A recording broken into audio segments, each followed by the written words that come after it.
महिला ने 10 महीने की गर्भावस्था के बाद एक लड़की को जन्म दिया, जिसे निर्दयी पति ने तुरंत मृतकों के गड्ढे में फेंक दिया। क्योंकि इस दूरस्थ गांव में एक घृणित प्रथा प्रचलित है कि अगर कोई लड़की पैदा होती है तो वह गांव में दुर्भाग्य लाती है।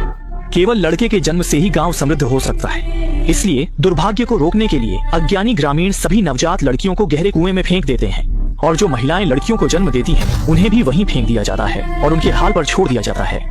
शुरू में इस मृतकों के गड्ढे में कुछ भी असामान्य नहीं था, लेकिन जैसे जैसे इसमें फेंके जाने वाले लोगों की संख्या बढ़ती गई, हर बार जब गांव में पूजा होती तो गहरे कुएं से महिलाओं की चीखें सुनाई देती।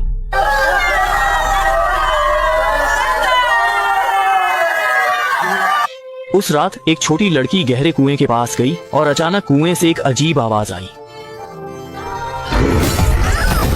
उसके प्रतिक्रिया करने से पहले ही उसे एक रहस्यमय शक्ति ने नीचे खींच लिया, लेकिन तुरंत ही एक राक्षस की छाया अचानक वहां से गुजर गई। जब तक एक महिला नहीं आई तब तक गांव का यह गुप्त रहस्य सामने नहीं आया, क्योंकि लीसा भी इस गांव में शादी करके आई थी और गर्भवती थी। उसने अपने पेट में बच्चे को बचाने के लिए अपने पति और परिवार को पहले ही मार डाला, लेकिन उसने तुरंत भागने के बजाय शांत मन से पुलिस स्टेशन जाकर आत्मसमर्पण कर दिया।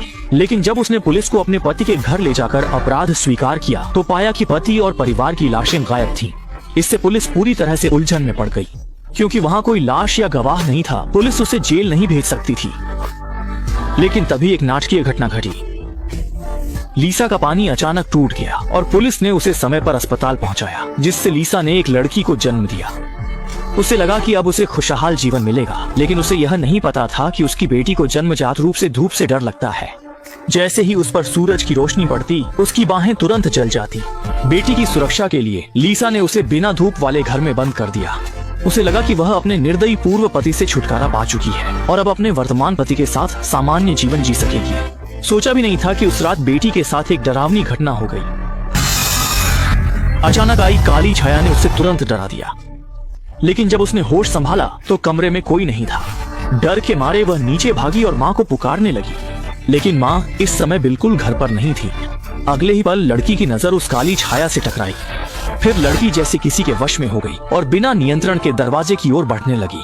सौभाग्य से बाहर की नौकरानी ने उसे समय पर देख लिया और उसके पीछे पीछे गई। लेकिन जैसे ही लड़की एक कार के पास से गुजरी, कुछ लोगों ने उसे कार में खींच लिया। नौकरानी ने रोकने की कोशिश की, लेकिन उसे भी पकड़ लिया गया।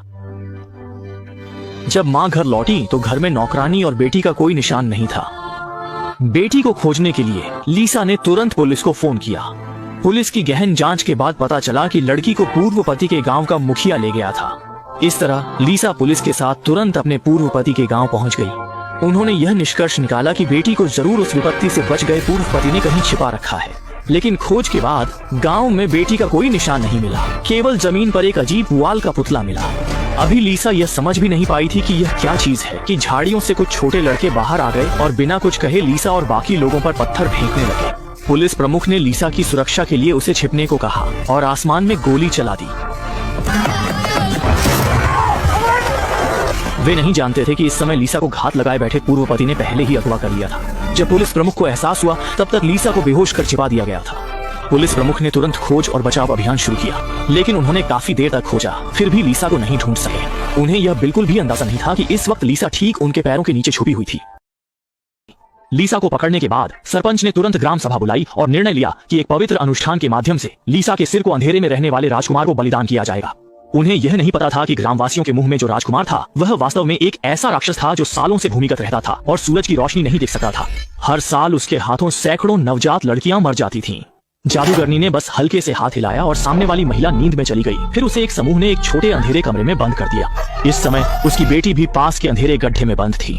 सरपंच ने अगले दिन माँ बेटी को गहरे कुएं के नीचे के राक्षस को बलिदान करने की योजना बनाई, लेकिन जब बाहर कोई नहीं था तो छोटे अंधेरे कमरे में फंसी लीसा ने खुशी से देखा कि लकड़ी का दरवाजा बंद नहीं था। इसलिए उसने बिना सोचे समझे दरवाजा खोला और बाहर निकल गई, अपनी बेटी को खोजने लगी।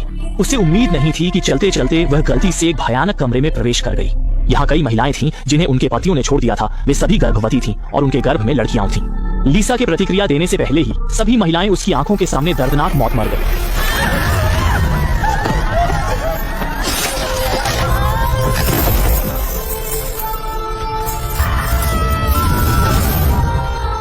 असल में वह अभी अभी एक भ्रम में प्रवेश कर गई थी। ये महसूस करते हुए कि यह जगह लंबे समय तक रहने के लिए उपयुक्त नहीं है, लीसा ने फिर से अपनी बेटी की तलाश शुरू कर दी। उसे उम्मीद नहीं थी कि अगले ही पल उसने एक महिला की दर्दनाक चीख सुनी। असल में उसके घर की नौकरानी को भी यहाँ पकड़ लिया गया था। जब लीसा नौकरानी को खोलने की तैयारी कर रही थी तो पूर्व पति अचानक आ गया और एक ही बार में नौकरानी को मार डाला। इसके बाद दुष्ट पूर्व पति ने छोटी चाबुक उठाई और लीसा को बेरहमी से सजा देने लगा। उसने लीसा को मौके पर ही पीट पीट कर घायल कर दिया, जिससे वह बेहोश हो गई। पता नहीं कितना समय बीत गया, लीसा आखिरकार होश में आई। वह धीरे धीरे रोशनी की ओर रेंगने लगी, यह सोचकर कि वह अब बच जाएगी। लेकिन वह रेंगते रेंगते अचानक गलती से गहरे गड्ढे में गिर गई। उसने सोचा कि अब वह पूरी तरह से बच नहीं पाएगी, लेकिन अगले ही पल सीमेंट का फर्श अचानक टूट गया। उसने कुएं के नीचे कई महिलाओं को देखा जो प्रताड़ित होकर मर गई थी। जीवित रहने की इच्छा से प्रेरित होकर उसने पानी की सतह से बाहर निकलने की पूरी कोशिश की, लेकिन वह अभी तक ठीक से सांस भी नहीं ले पाई थी कि अचानक उसके पीछे से दसियों महिलाओं की लाशें निकल आईं और मृत नौकरानी भी उनमें थी।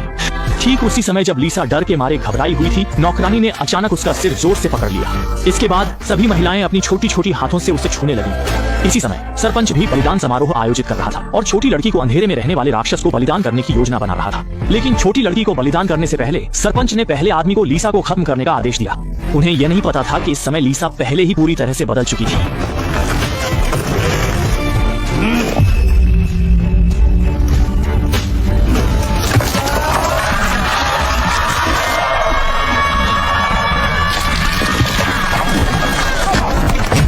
पूर्व पति ने देखा और फिर से हमला करने की कोशिश की, लेकिन अगले ही पल लीसा ने उसकी हड्डी एक झटके में तोड़ दी। डर के मारे वह लुढ़कते पुढ़कते भागने लगा, लेकिन लीसा उससे कैसे जाने देती।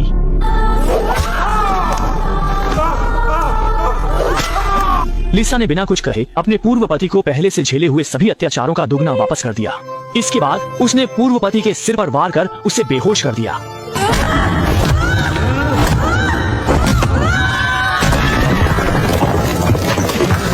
लेकिन यह अंत नहीं था। इसके बाद लीसा ने रस्सी से पूर्व पति की गर्दन कस दी और उसे गहरे कुएं में धक्का दे दिया।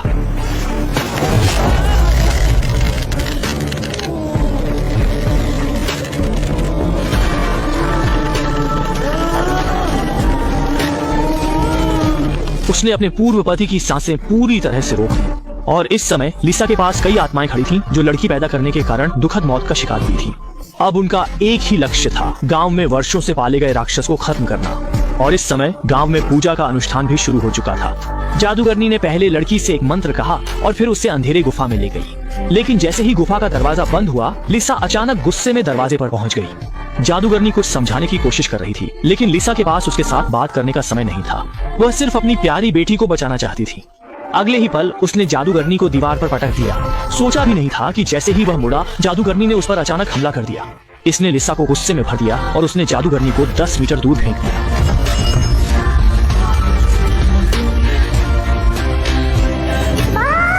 जब उसने गुफा के अंदर से अपनी बेटी की चीख सुनी तो लीसा अपने अंदर के गुस्से को और नहीं दबा सकी। उसने पत्थर के दरवाजे पर लगी लोहे की चेन को खींचा और 1 टन भारी पत्थर के दरवाजे को खोल दिया।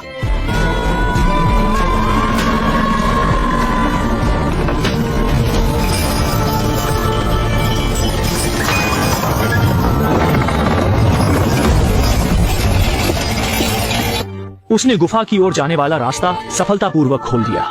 सौभाग्य की बात है, इस समय बेटी पूरी तरह सुरक्षित थी। अंत में लीसा ने इस बुरे संगठन को नष्ट कर दिया और अपनी बेटी के साथ इस जगह से भाग गई।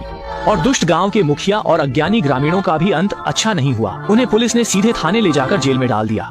तभी जाकर यह बेहुदा तमाशा आखिरकार पूरी तरह खत्म हुआ। इस प्रकार फिल्म समाप्त होती है। पितृसत्ता की प्रवृत्ति सामंती समाज के उत्तरार्ध में सबसे स्पष्ट थी, जिसका मुख्य कारण सामाजिक संरचना, कन्फ्यूशियस नैतिकता और कृषि आर्थिक मांग से जुड़ा था। दुख की बात है कि अब 2025 हो चुका है, फिर भी कुछ दूर दराज के गांवों में पितृसत्ता की सोच अभी भी चारों तरफ फैल रही है।